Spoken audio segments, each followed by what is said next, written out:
Hi guys, it's Marley here from Take 10. I'm super excited to be here this week. Today we are going to talk about anger, but before we get to the presentation, every week we're going to start doing icebreakers in the beginning so that you guys can get to know each other a little better and get to know maybe a little bit about me. So my icebreaker question for you today is, if you could have any animal, real or imaginary, as your companion flying into battle, what would you pick? Go. Okay, so this was a hard question, I thought, but I would probably pick a dragon because dragons are awesome. And then also, I wouldn't really want to go into battle, so I would just fly away with him and we'd relax somewhere on an island. Anyway, so now we're gonna get started with the lesson. But I wish I could hear your responses because I'm sure you came up with some awesome stuff.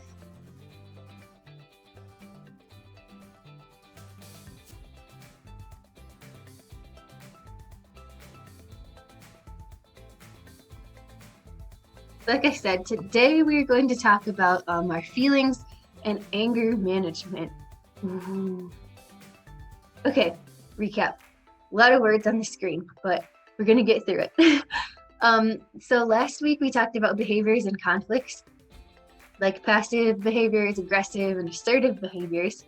And then we learned that Take 10 encourages one of these. Which one is it? Yeah, it's assertive. So that means standing up for yourself or other people without being mean. So we also talked about passive aggressive and self-deprecating behaviors, right? These are both behaviors that could be offensive to other people and also maybe negatively impact your own self-image. So we want to avoid those in conflicts. And then we also wrote letters to ourselves in hopes that the ways we talk about ourselves can be more positive. So the question I asked you last week was to think of a good way to handle anger and a bad way to handle anger. And I hope you hold on to your thoughts just a little bit longer because we are going to talk about those exact things in just a minute. But before we do that, our Take 10 goals. You probably thought I forgot about those. Didn't. So we're actually halfway through the curriculum now because we have 8 chapters. So this is a great time to pause and just see how we're doing with this. So I'd like you to turn to your journal where you wrote the goals way in the beginning, and just see how you're doing with that. If you need to alter your goal, maybe because you've already finished it, or maybe because it was a little bit, took a little bit more time maybe than you thought it was going to, this is the time to do that. And then as you're going back and thinking about this, I would like you to think about what's been easy about working towards this goal and what has been challenging. And then at the bottom, that little clip, I couldn't not put it in. It says, you ought to be proud of yourself. Totally true. And funny. All right. So I will warn you, this video is going to have a little bit more turn and talks and like sharing than maybe some of the other ones have. But this chapter about anger and our emotions, I think, is really, really, really important to share and reflect and learn from other people. So this is very intentional. So to start out, I would like you to turn and talk to your neighbor, 2 minutes. Do you find it easy, hard, or somewhere in the middle to talk about your anger? Why or why not? All right. So I'm assuming you have done that now. My answer personally to this is now I would say it's somewhere in the middle, but definitely at first it used to be very, very, very hard. I grew up in a family where we didn't really talk about our emotions, and so I kind of had learned that behavior. So I wanted to pick this question because I wanted you all to think about everyone is coming from a different place. Some of us might find it really easy to talk about anger. Some people might just not talk about it. And some of us might find it really, really hard. So some of the things that come up today are definitely out of our comfort zones, I would say. All right, so anger, what is it? According to the dictionary, it is a strong feeling of annoyance, displeasure, or hostility. So it makes us do things we wouldn't normally do. Makes us is in quotations because of course we always have choices, but obviously all of us have felt anger, and of course sometimes it feels so overwhelming, it feels like we don't have a choice. And we're going to talk about that today and how we can handle that. So anger is a normal emotion that we all feel. So no matter what other people or the media or whatever else tells you about hiding your anger or about maybe feeling shame about your anger, it's a feeling that every single person, even the celebrities you look up to, whoever else, we all feel anger. So we just have to learn how to deal with our anger in a positive way.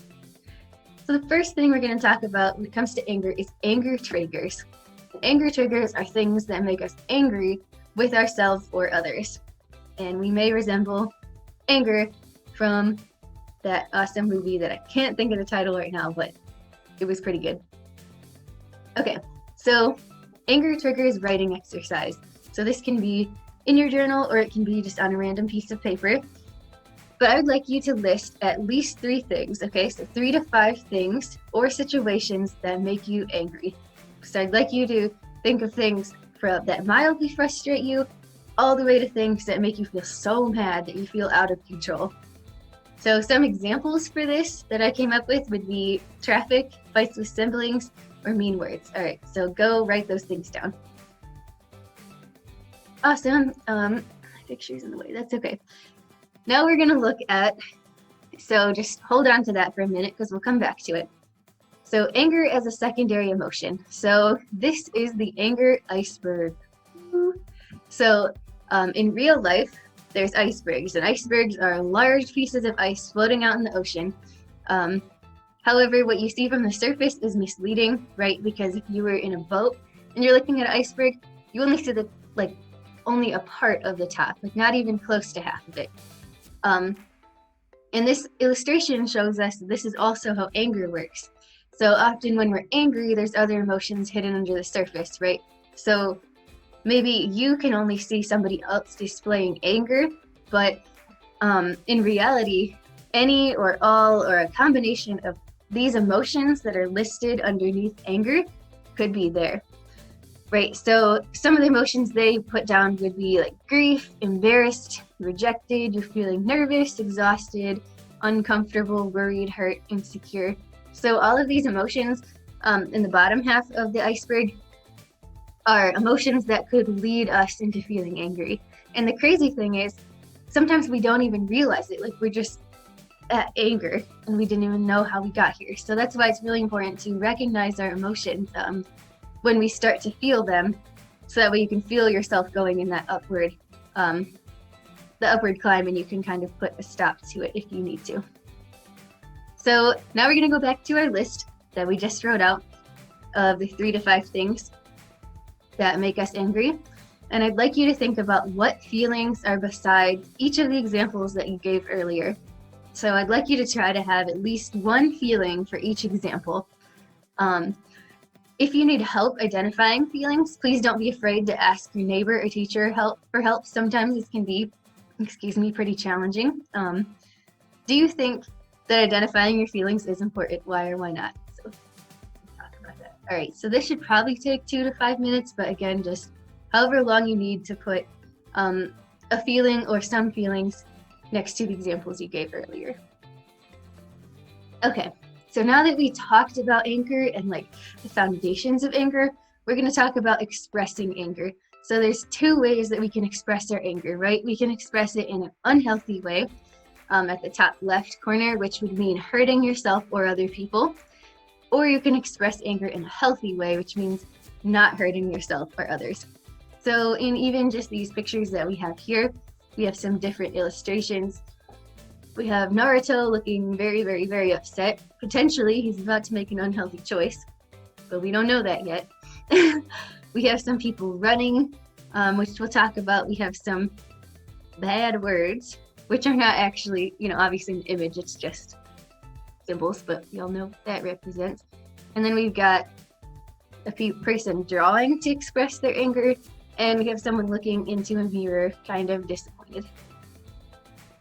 All right, so ideally, I would like if we could share this with the class. So maybe if somebody is standing up by the board and is writing down what everyone's saying about this, If that is not a setup that's possible for you today, please just write down individually this list and then share it with your neighbor.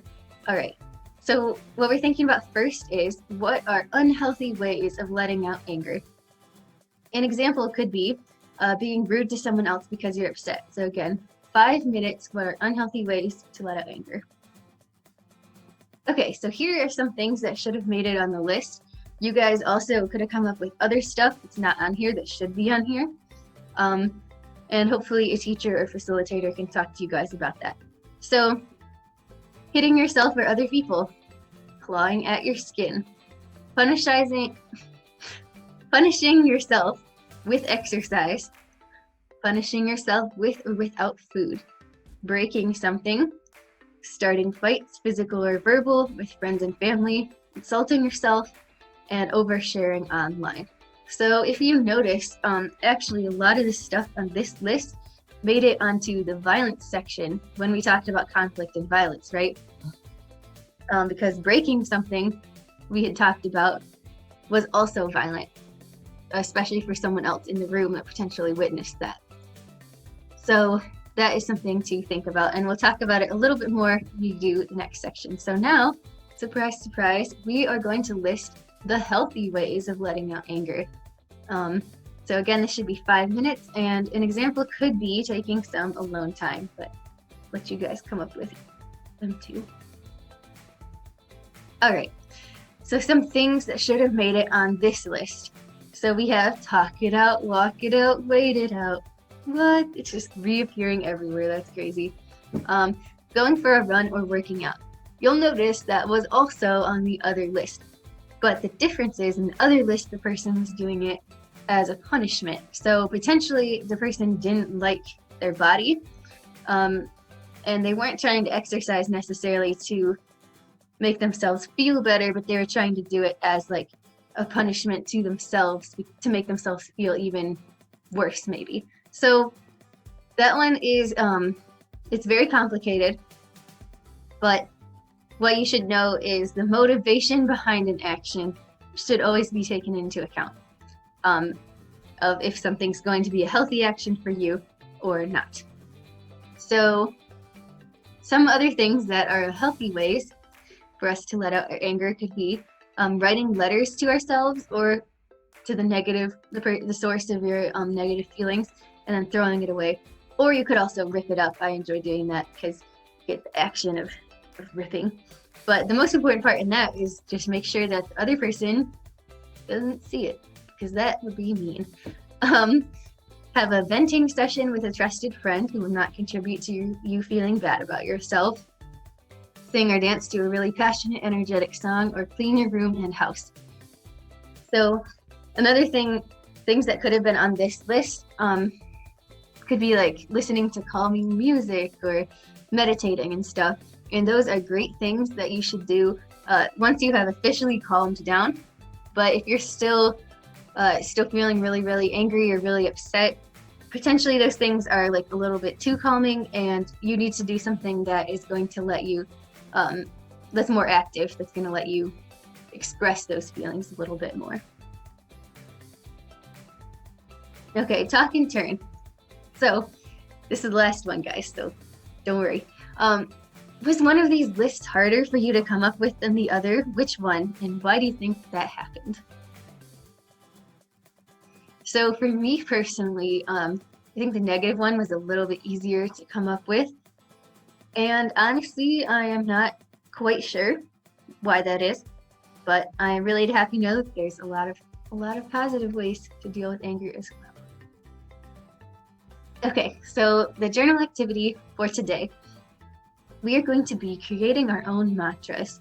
Now you might be thinking, Marley, what is a mantra? So a mantra is something you say to yourself when you're starting to feel anxious, discouraged, or frustrated. It's a phrase that's easy to say, somewhat short, and is repeated until you feel better. So here's some examples of mantras from TV and books that you might have read. We have 3, 2, 1, 1, 2, 3. What the heck is bothering me? That one's used for anger, and it was on the 90s TV show Family Matters. We have I am enough and I have enough time. It's about anxiety. It's on Queer Eye. I personally use that one when I get stressed out about having too much to do. There's also You is Kind, You is Smart, You is Important. That's addressing confidence, and it is from The Help by Catherine Stockett. So I want you guys to make the mantras about you. So whatever area you want to focus on in your life, that's what your mantra should be about. Okay, so here's the official slide about the activity. So I think that it should take about 5 to 8 minutes for journaling. Could take more or less. And then afterwards, the discussion is optional, probably about 5 to 10 minutes for that. So tips for success, okay? So try to identify the emotion you'd like help with, so anxiety, frustration, and then go from there. You do not have to share. So I'm not here, obviously, but I hope that no one is pressuring other people into sharing, especially about the mantras. This is personal, and you don't have to share it with other people if you don't want to. To help you think about it, you can think of good advice that you've received from families and friends, teachers. You can always come back and change it if you decide maybe it's not the one for you. So then I have a little illustration on the side that says, be kind to yourself. I want us to be kind to ourselves. And thinking ahead. So next week, we're going to talk about communication and listening. We've covered a lot today, so instead of giving you a question, we're just going to start out next week with that question instead. Enjoy this rainbow over the city of London, and I hope you guys have a great rest of your day, and I will see you next time. Peace.